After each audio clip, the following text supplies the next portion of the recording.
不知道你有没有过这种体验？小时候守在电视机前看《西游记》，最不耐烦的就是女儿国那几集，既没有上天入地的打斗，也没有奇形怪状的妖怪，磨磨唧唧全是儿女情长，总觉得这算哪门子劫难，简直是凑数的。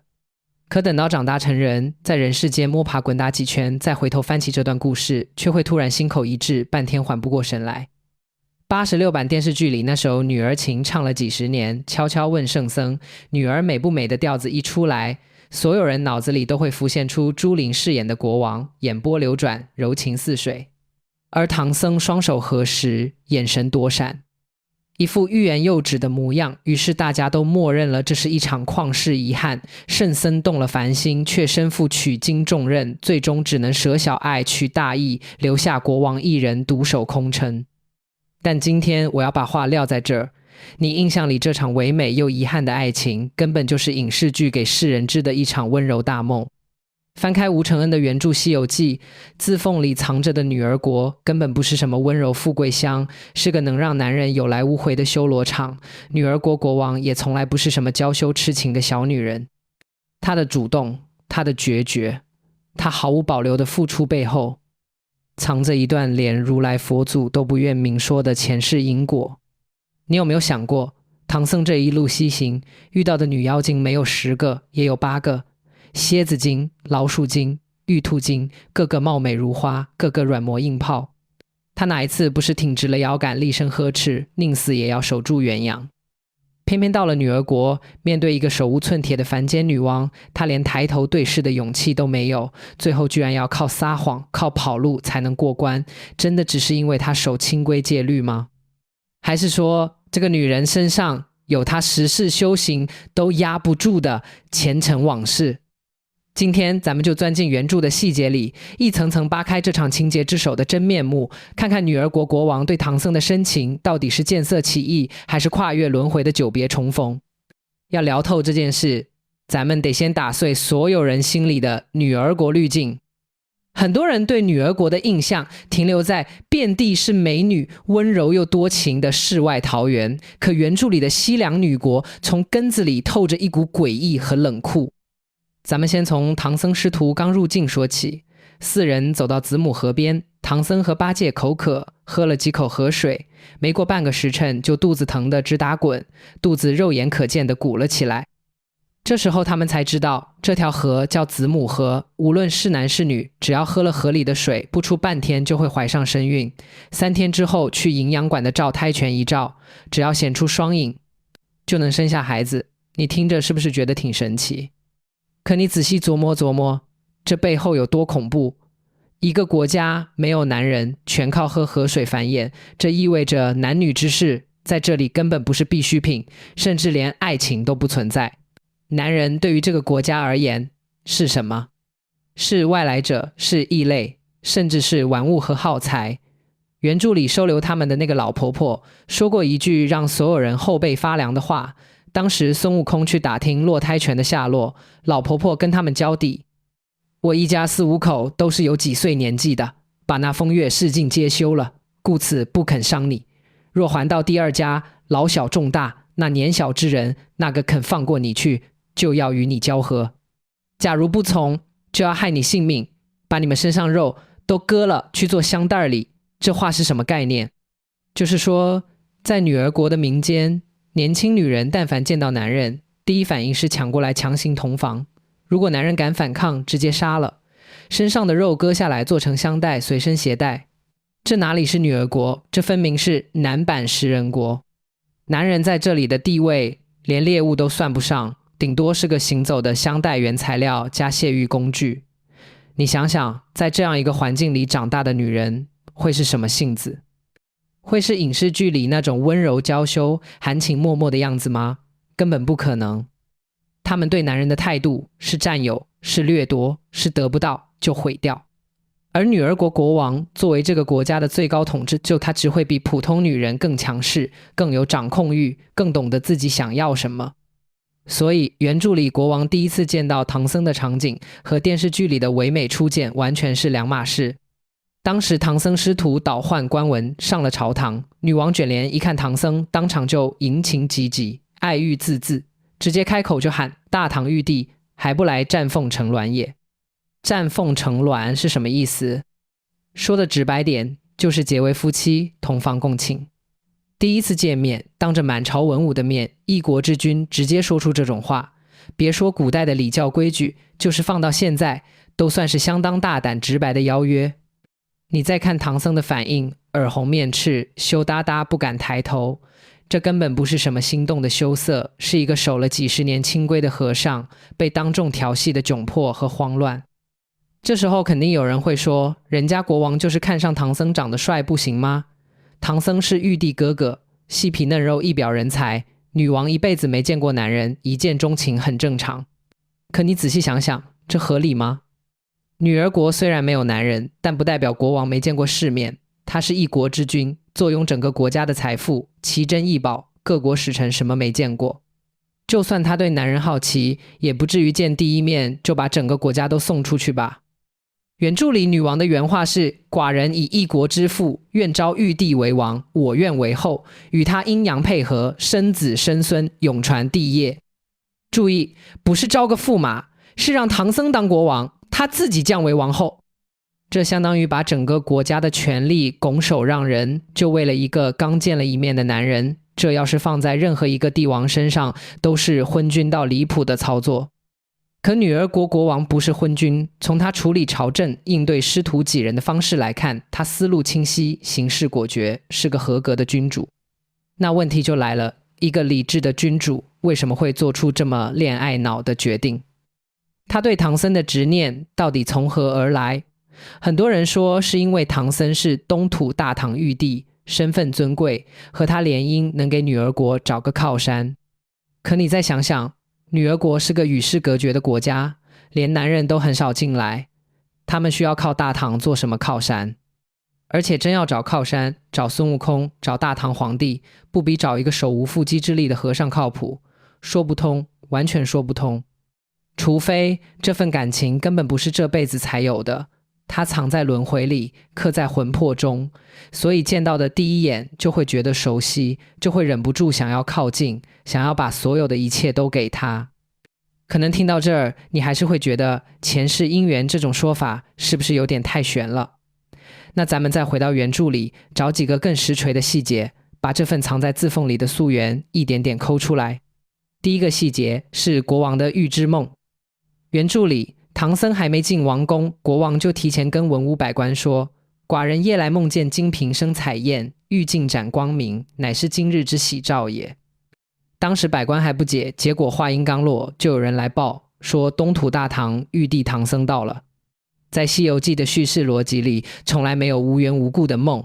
金河龙王做梦会梦到自己被斩，唐太宗做梦会梦到地府索命，所有的梦境都是宿命的预告。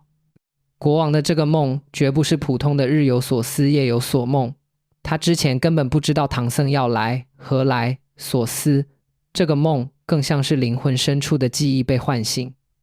他的潜意识告诉他，那个你等了很多辈子的人今天要来了。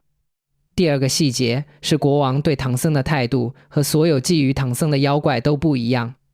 一路上想吃唐僧肉，想夺唐僧元阳的妖怪多了去了，但他们无一例外都是冲着长生不老的功利目的来的。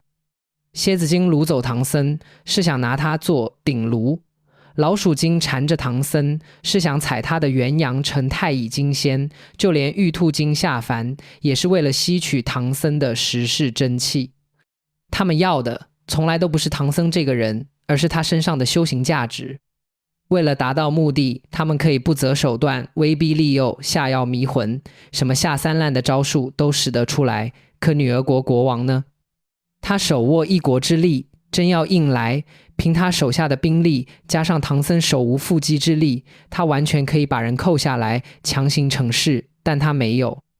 他派太师上门提亲，走的是明媒正娶的流程，他大摆筵席，昭告全国，给的是最正式的名分，他甚至愿意把王位让给唐僧，自己退居王后之位。他要的不是唐僧的元阳，不是长生不老的好处，是和他做一对真正的夫妻，是生子生孙永传帝业的烟火日子。这是凡间女子对爱人最朴素也最郑重的期许，和那些妖怪的功利算计有着天壤之别。为什么会有这种区别？因为妖怪认识的是实世修行的唐僧，而国王认识的是金蝉子本身，他的执念无关利益，只关灵魂。要聊透这份灵魂深处的羁绊，咱们得先把时间线拉回到唐僧的前世金蝉子身上。原著里说的明白，唐僧是如来佛祖的二弟子金蝉子转世，因为在灵山听如来讲法的时候不听说法，轻慢大教，所以被贬下凡，轮回十世，要靠西天取经来赎罪，才能重回灵山。可你有没有想过，金蝉子为什么会不听如来讲法？他是如来最器重的二弟子，修行多年，道心稳固，怎么会突然走神，轻慢佛法？这背后从来都不是一句无心之失就能解释的。在佛教的世界观里，没有无缘无故的果，也没有无缘无故的因，任何一个念头的升起都有它的宿世根源。金蝉子的那一次走神，那一点烦心，恰恰就和西凉女国的这位国王脱不开干系。我们不妨顺着原著的逻辑往前推，金蝉子当年在灵山虽然是出家人，但并非没有踏出过灵山一步。菩萨罗汉下凡度人是常事，金蝉子作为如来的二弟子，自然也会有下凡历练护持佛法的时候。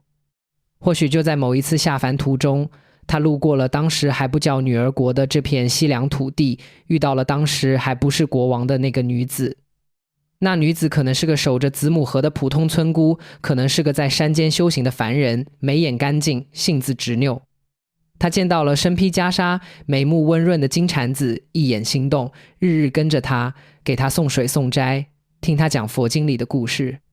而金蝉子看着眼前这个眼里有光、不染尘俗的女子，修行多年如止水的心也第一次泛起了涟漪。可他是佛门弟子，身负使命，注定不能为任何人停留。他跟他说：“我还有事要做，等我办完了就回来看你。”女子点点头，说：“我等你。”然后他转身回了灵山，却没想到这一走就是永别。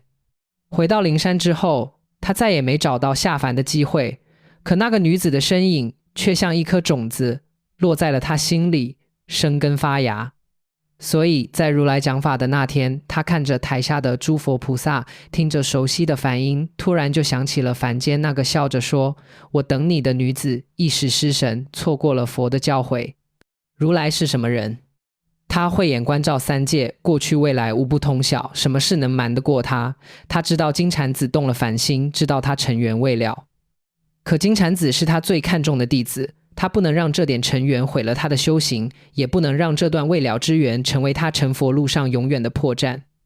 于是他顺水推舟，以轻慢佛法为名，把金蝉子贬下凡间，让他轮回十世。一来是磨他的心性，消他的业障；二来就是让他亲手了却这段尘缘，把上辈子没还清的债，这辈子还干净。而那个凡间的女子，因为执念太深，死后不肯入轮回，守着这片土地等了很久。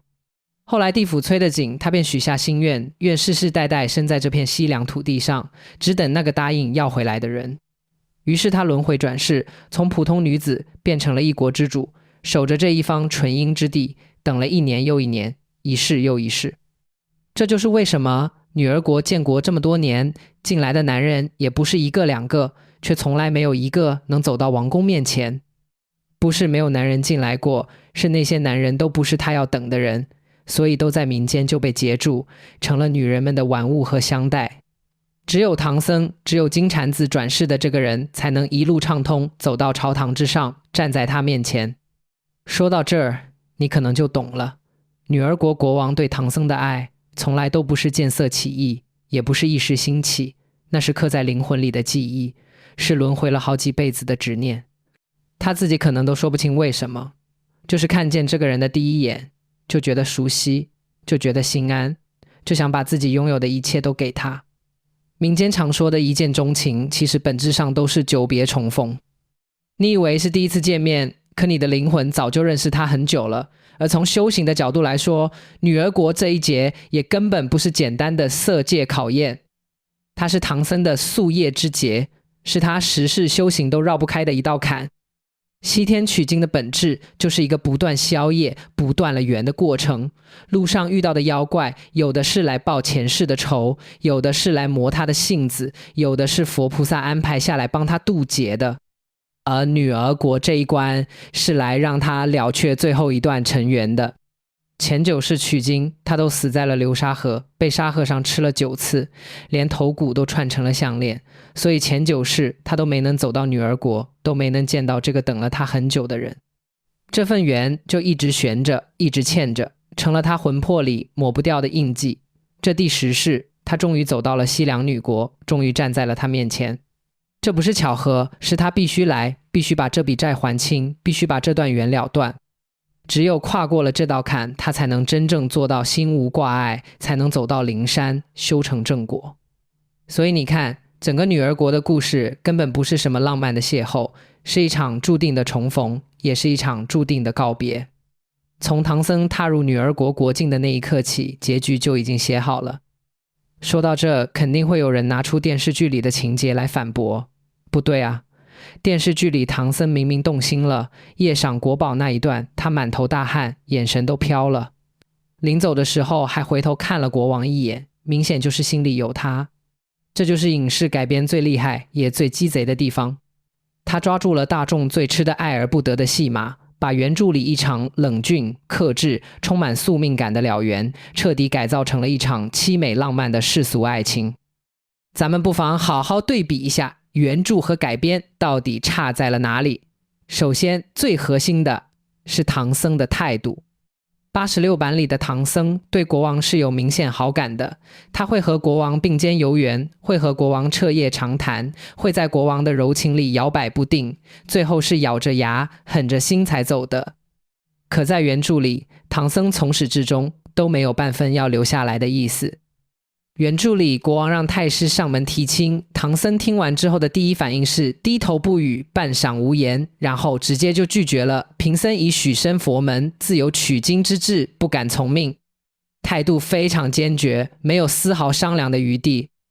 后来之所以会答应结婚，完全是孙悟空给他出的馊主意。孙悟空是怎么说的？他说：师父，你要是硬拒绝，这女王肯定不肯给我们倒换官文，到时候闹僵了，我们动起手来欺负她一个凡间女子，传出去不好听。不如你先假意答应她，等她摆了喜宴，给我们倒换了官文，你就说要亲自送我们出城。到了城外，我使个定身法，把他们都定住，我们一溜烟就走了。神不知鬼不觉，既不伤人，又能成事。你看，从一开始，这就是一场彻头彻尾的骗局。唐僧是为了通关文牒，才配合演了一场结婚的戏，全程没有半分情愿，更没有什么动心不动心。电视剧里加的夜赏国宝、游园赏景、执手相看泪眼，全都是原创的情节，原著里根本不存在。唐僧和国王独处的时间少得可怜，大部分时候都有文武百官在场，连说句提几话的机会都没有。其次是国王的形象。改编把国王塑造成了一个温柔、知性、痴情的完美女性，她爱唐僧，尊重唐僧的信仰，最后含泪放手，成全了对方，活成了很多人心里的白月光。可原著里的国王要更强势，也更直接，甚至带着点不容拒绝的霸道。他看上唐僧之后，根本没给唐僧拒绝的余地，直接就让太师去提亲，当场就要定日子，雷厉风行，完全是帝王做派。他对唐僧的感情也不只是小儿女的情爱，里面还夹杂着宿命感和强烈的占有欲。他从灵魂深处认定这个人是他的，是他等了很多年的，所以他必须留住他。那改编为什么要这么改？说穿了，是为了迎合大众的审美和情绪。大众不爱看一个铁石心肠的圣僧，大家爱看圣僧破戒，爱看高高在上的人跌落凡尘，爱看他在信仰和爱情之间痛苦挣扎。大众也不爱看一个强势主动的女王，大家爱看温柔痴情的美人，爱看好女人被辜负的遗憾感。这种爱而不得的凄美，最容易让观众带入自己的情感经历，也最容易传播。所以影视剧就顺着大家的心意，把复杂的宿命、冷峻的修行、沉重的因果，全都简化成了一场有缘无分的爱情悲剧。他足够好懂，足够好哭，足够让观众在深夜里想起自己的前任，然后发一句世上安得两全法的感慨。这么改当然没有错，从传播的角度来说，他非常成功。但代价就是原著真正的内核被彻底消解了。原著里的女儿国从来都不是一个爱情故事，它是一个关于修行的故事，一个关于因果的故事，一个关于放下的故事。改编给了大家一场温柔的梦，让大家为一场错过的爱情落泪，可原著却冷冷地告诉你，这世间所有的相遇都是还债，所有的告别都是了缘。没有那么多风花雪月，只有因果循环，只有不得不走的路和不得不放的人。当你看懂了这一层，再回头看女儿国的故事，就不会再觉得浪漫，只会觉得沉重。因为你知道，那不是一场美丽的邂逅，是两个背负着前世因果的人，在今生短暂相遇，然后擦肩而过，从此山水不相逢。但即便原著写得如此克制，如此冷峻，字里行间还是藏着两个细节，暴露了唐僧和国王心底最隐秘的心事。这两个细节，99%的人读的时候都一晃而过，可只要你细品，就能品出里面藏着的跨越轮回的拉扯与不忍。第一个细节是唐僧自始至终都不敢抬头看国王一眼。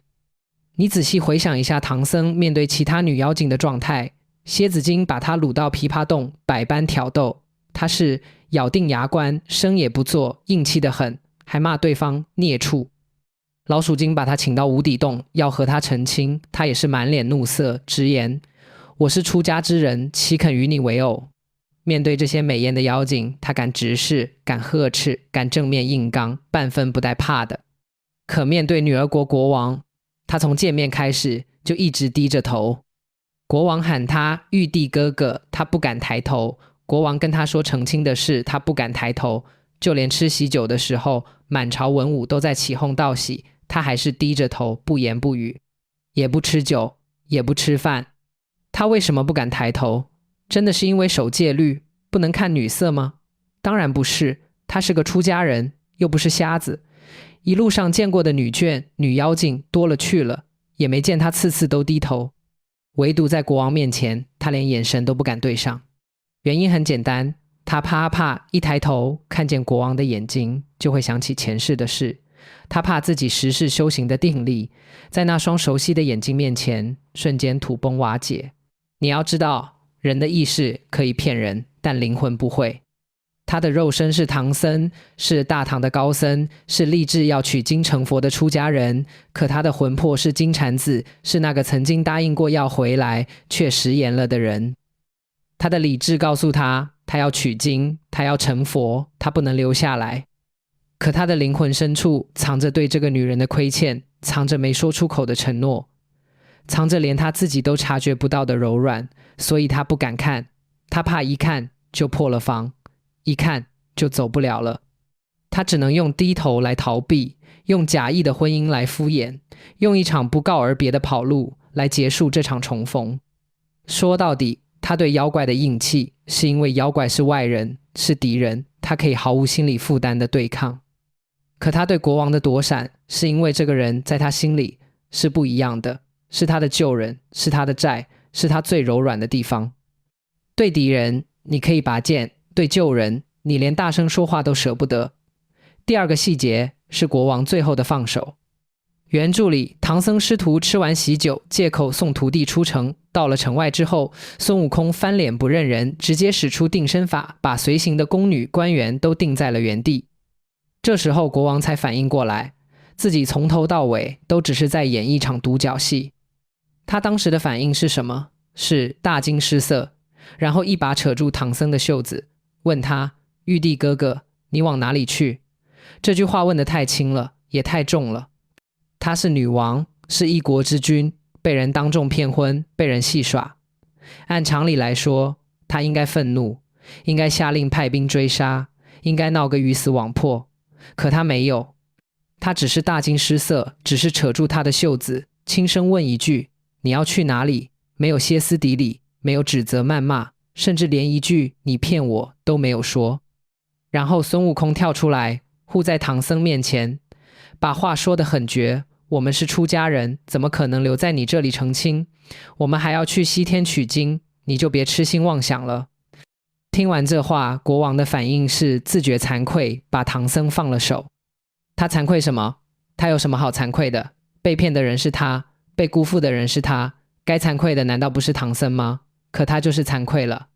他惭愧的是自己居然真的天真到以为他会留下来，惭愧的是自己用一国之父一片真心都留不住一个人，惭愧的是他明明早就知道结局，却还是忍不住试了，结果落得这么难看的下场。更重要的是，他骄傲，他是西凉女国的王，他有他的尊严，他爱一个人，但他不会死缠烂打。既然人家心不在这里，那强留也没有意思。哪怕心里再疼再舍不得，他也会体面的放手。你看，这才是这个女人最动人的地方，不是她有多深情，是她的深情里藏着清醒和尊严。我爱你，但我不绑架你，我想留你，但我更尊重你的选择。说到这儿，其实答案已经很明显了。国王知道唐僧是骗他的吗？以他的聪慧，他怎么可能不知道？从唐僧低头不语的那一刻，从他眼神躲闪的那一刻，从他答应成亲却始终没有半分喜色的那一刻，他就应该知道这个人的心不在这里。可他还是愿意陪着他演这场戏，还是愿意大摆筵席，昭告全国，告诉所有人他要嫁给他等了一辈子的人，哪怕只有一天，哪怕是假的，他也认了。为什么？因为他等这一天等了太久太久了。从金蝉子转身离开的那一刻起，他等了一世又一世，好不容易等到他来了，哪怕知道他终究要走，哪怕知道这只是一场空欢喜，他也想完完整整的做一次他的新娘。这就是宿命最残忍的地方，他让你们相遇，却不让你们相守，他让你记起一切，却又告诉你一切都已经晚了。我见过很多人争论唐僧在女儿国到底有没有动心，其实答案根本不重要。动心又如何？不动心又如何？他注定要走，他注定要留，这是从一开始就写好的结局。真正让人难过的，从来都不是爱而不得，是你明明知道结局，却还是忍不住飞蛾扑火；是你明明还清了债，却还是会在转身的时候心里空一块。有一句话说得特别好，这世间所有的相遇都是久别重逢，而所有的重逢都是为了好好告别。金蝉子当年欠他一场好好的告别，所以唐僧这一世来跟他告别了。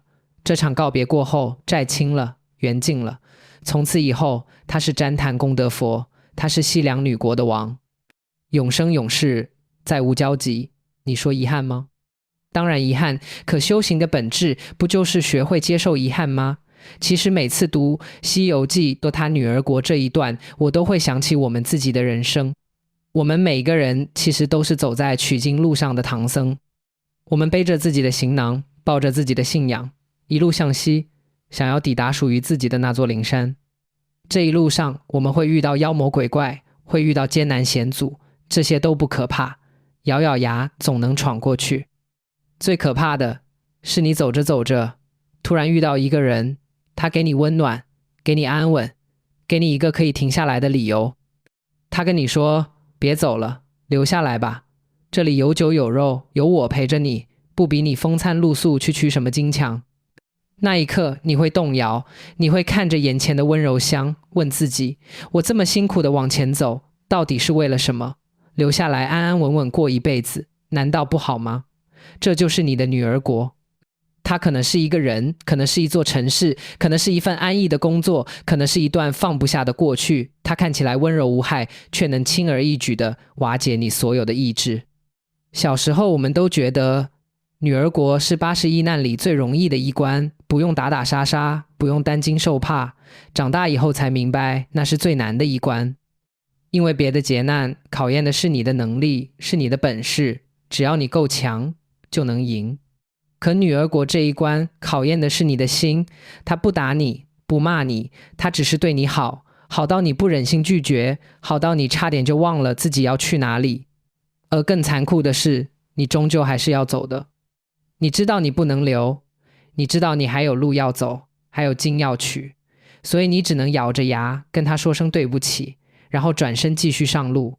你走的时候不敢回头，你怕一回头看到他站在原地看着你，你就会忍不住跑回去。很多年以后，你终于取到了经，终于修成了正果。你站在自己的灵山之上，看着脚下的风景，突然就想起了很多年前那个在女儿国等你的人。你心里会泛起一丝涟漪，然后很快又归于平静。你知道你不后悔往前走，但你也永远不会忘记曾经有那么一个人愿意把他的全世界都给你，只为了换你留下来。吴承恩写女儿国写的从来都不是爱情，他写的是我们每个人都会经历的抉择，是理想与安逸的拉扯，是前行与停留的博弈，是放下执念的过程。